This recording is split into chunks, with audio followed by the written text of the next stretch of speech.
সঞ্জয়ের কাছে ফুটবল শুধু খেলা নয়, এটা জীবন। 6 বছর আগে যেখানে ছিলেন সেখান থেকে আজও পথ চলা থেমে যায়নি। পরিবারের ভালোবাসা আর দেশের প্রতি টান নিয়ে তিনি আবার মাঠে লড়ছেন আগের মতোই। লক্ষ্য একটাই, একদিন লাল সবুজের জার্সি গায়ে জড়ানো। অর্ণব বাপির রিপোর্ট।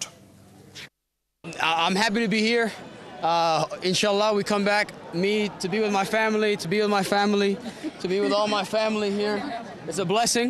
6 বছর শুধু একটা সময় নয়, একটা দীর্ঘ যাত্রা। একই স্বপ্ন, একই বিশ্বাস নিয়ে আজও ছুটে চলছেন সঞ্জয় করিম। 2019 সালে বিপিএল ফুটবলে পুলিশ এফসির জার্সিতে তাকে যখন 71-এর ক্যামেরায় দেখা গিয়েছিল, তখনও চোখে ছিল স্বপ্ন একদিন বাংলাদেশের হয়ে খেলার। Inshallah, yes, that's the goal. You know, it would be great to play for Bangladesh. A great honor. But let me perform with police first and we'll see. সময় গড়িয়েছে, বদলে গেছে বাংলার ফুটবলের উন্মাদনা, বেড়েছে প্রতিযোগিতার মান। তবে সঞ্জয়ের স্বপ্ন এখনও একই আছে, বরং হয়েছে আরও দৃঢ়, আরও পরিণত। তিনি এসেছেন আমেরিকা থেকে বাংলাদেশে শুধু 3 দিনের একটি ট্রায়ালের জন্য। Jamie Day gave me my first national team call up. আমি জানি না জাতীয় দলের সুযোগ পাবো কিনা, তবে আমি চেষ্টা থামাতে পারি না।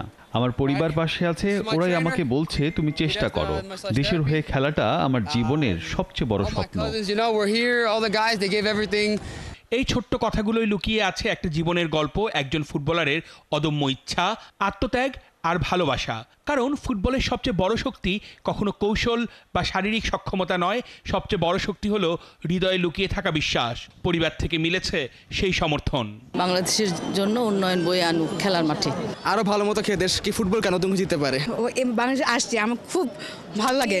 আর আমার ভাই যে এখান দিয়ে অনেক প্রাউড, ও অনেক হার্ড ওয়ার্কিং, সো ইনশাআল্লাহ he'll get there. তার পরিবারও কিন্তু তাকে সর্বোচ্চ পরিমাণে সমর্থন দিচ্ছেন এবং সঞ্জয় একটা কথা খুব ভালোভাবে বলেছেন, প্রবাসীদের সঙ্গে দেশি ফুটবলাররা একসঙ্গে মিলেই বাংলাদেশকে এগিয়ে নিতে হবে। সঞ্জয় জানেন না জাতীয় দলের সুযোগ মিলবে কিনা, লাল সবুজের সেই গর্বিত জার্সিটা আদৌ গায়ে উঠবে কিনা। তবু এসেছেন বাংলায়, কারণ স্বপ্নের কাছে হেরে যাওয়ার মানুষ তিনি নন।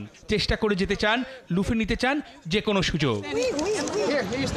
অর্ণব বাপি, 71।